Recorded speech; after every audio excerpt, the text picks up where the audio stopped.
আসসালামু আলাইকুম প্রিয় এইচএসসি শিক্ষার্থী বন্ধুরা, দেখো শিক্ষা মন্ত্রণালয় থেকে কিন্তু তোমাদের এইচএসসি পরীক্ষায় নকল ঠেকাতে কিন্তু বিশেষ কিছু জরুরি নির্দেশনা দিয়েছে। এই নির্দেশনাগুলো একজন পরীক্ষার্থীকে আমি মনে করি জানা খুবই জরুরি, কারণ তোমাদেরকে নিয়েই এই নির্দেশনাগুলো আসছে। কি কি নির্দেশনা আসছে এ সকল কিছু নিয়ে আলোচনা করব। তাই তুমি যদি আমার এই চ্যানেলে নতুন হয়ে থাকো তাহলে চ্যানেলটি সাবস্ক্রাইব করবে, আর ভিডিওটি যদি ভালো লাগে তাহলে লাইক কমেন্ট শেয়ার করে দিয়ে তোমাদের ফ্রেন্ড সার্কেলকেও দেখার সুযোগ করে দিবে। দেখো এই যে মন্ত্রণালয় কি কি সিদ্ধান্ত নিয়েছে এইচএসসি পরীক্ষার্থীদের ব্যাপারে, বিশেষ করে নকলের ব্যাপারে মন্ত্রণালয়, শিক্ষা মন্ত্রণালয় কি সিদ্ধান্ত নিয়েছে সে বিষয়টা একটু দেখো। এখানে এইচএসসি সমমান পরীক্ষা শুরু হতে যাচ্ছে আগামীকাল বৃহস্পতিবার। এবছর প্রায় 12 লাখ শিক্ষার্থী অংশ নিবে। পরীক্ষায় নকল ঠেকাতে একগুচ্ছ নির্দেশনা দিয়েছে শিক্ষা মন্ত্রণালয়। যেটা আমি তোমাদেরকে আগেই বলেছি যে শিক্ষা মন্ত্রণালয় কিন্তু এই বছর শিক্ষার্থীদের ভিতরে নকল ঠেকাতে কিন্তু একদম কঠোর একটা অবস্থান নিয়েছে এবং শিক্ষা মন্ত্রণালয়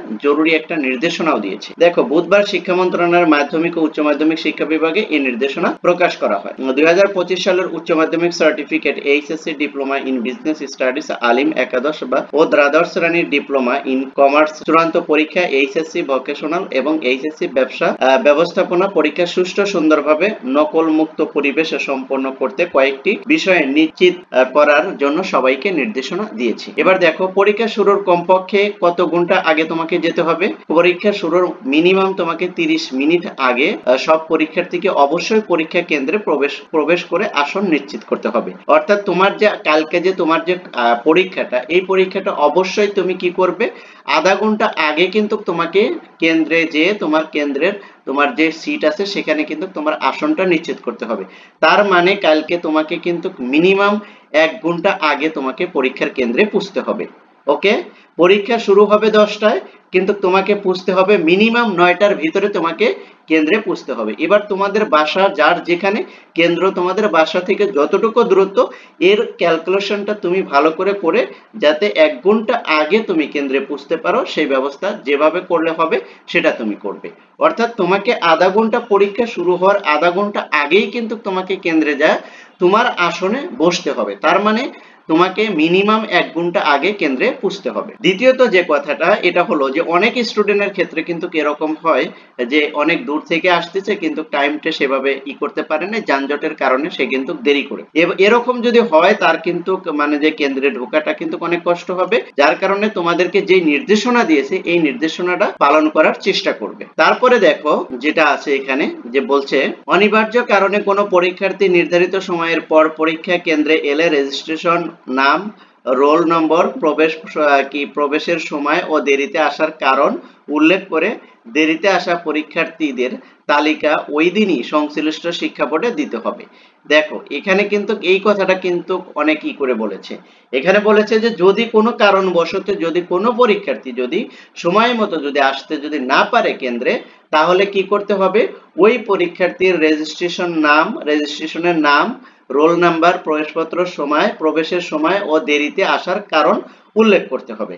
অর্থাৎ কি কারণে তুমি কেন্দ্রে যথাসময়ে আসতে পারলে না, কি কারণে তুমি এই যে দেরি হলো, সব কারণ দর্শায়া কি করতে হবে, একটা ওই দিনই সংশ্লিষ্ট শিক্ষা বোর্ডে জমা দিতে হবে। অর্থাৎ কেন্দ্র থেকে তাড়াতাড়ি শিক্ষা বোর্ডে এটা জমা দিতে হবে যে এই কারণে তুমি কেন্দ্রে যথাসময়ে আসতে পারো নাই বা না আসার কারণ দর্শানো নোটিশটা কেন্দ্র কিন্তু তোমাকে এটা নিয়েই তাড়াতাড়ি তারা শিক্ষা বোর্ডে কিন্তু পৌঁছা দিতে হবে। তারপর দেখো কেন্দ্রে ভারপ্রাপ্ত কর্মকর্তা ছাড়া পরীক্ষা কেন্দ্রে অন্য কেউ মোবাইল ফোন বা মোবাইল ফোনের সুবিধা সহ ঘড়ি, কলম, অনুমোদিত ইলেকট্রনিক ডিভাইস ব্যবহার করতে পারবে না। অর্থাৎ এই নির্দেশনাগুলো আগে থেকেই ছিল, ঠিক আছে। তারপরে তোমাদেরকে বলছি যেহেতু তোমরা নতুন পরীক্ষা দিচ্ছ এজন্য তোমাদেরকে বলছি যে তোমরা কিন্তু কোনোভাবে কিন্তু মোবাইল, ইলেকট্রনিক ডিভাইস এবং ফোন নিতে পারবে না। যার কারণে এগুলো তোমরা আগে থেকেই রেখে যাবে, এগুলো অযথা নিয়ে হ্যাসেল পোহানোর কোনো দরকার নেই। তারপর দেখো কেন্দ্রে ভারপ্রাপ্ত কর্মকর্তা ছবি তোলা ও ইন্টারনেট ব্যবহারের সুবিধাবিহীন একটি সাধারণ ফিচার ফোন ব্যবহার করতে পারবেন। দেখো যেই কেন্দ্রের যে ভারপ্রাপ্ত কর্মকর্তা আছে ওনাকে ছবি তোলা যায় না এমন সাধারণ একটা ফিচার ফোন ব্যবহার করতে পারবে। অর্থাৎ একদম যে আমাদের যে নোকিয়া আগে ফোন ছিল সেরকম আর কি, ঠিক আছে, 1100 মডেলের সেই ফোনগুলো। তারপরে অনুমোদিত ফোন বা ইলেকট্রনিক ডিভাইস ব্যবহারকারীর বিরুদ্ধে আইন অনুযায়ী ব্যবস্থা নিতে হবে। অর্থাৎ তোমরা যদি কেউ যদি কোনো ডিভাইস যদি নিয়ে যাও তাহলে কিন্তু এখানে কিন্তু আইন অনুযায়ী ব্যবস্থা নিতে পারবে কেন্দ্র। ওকে।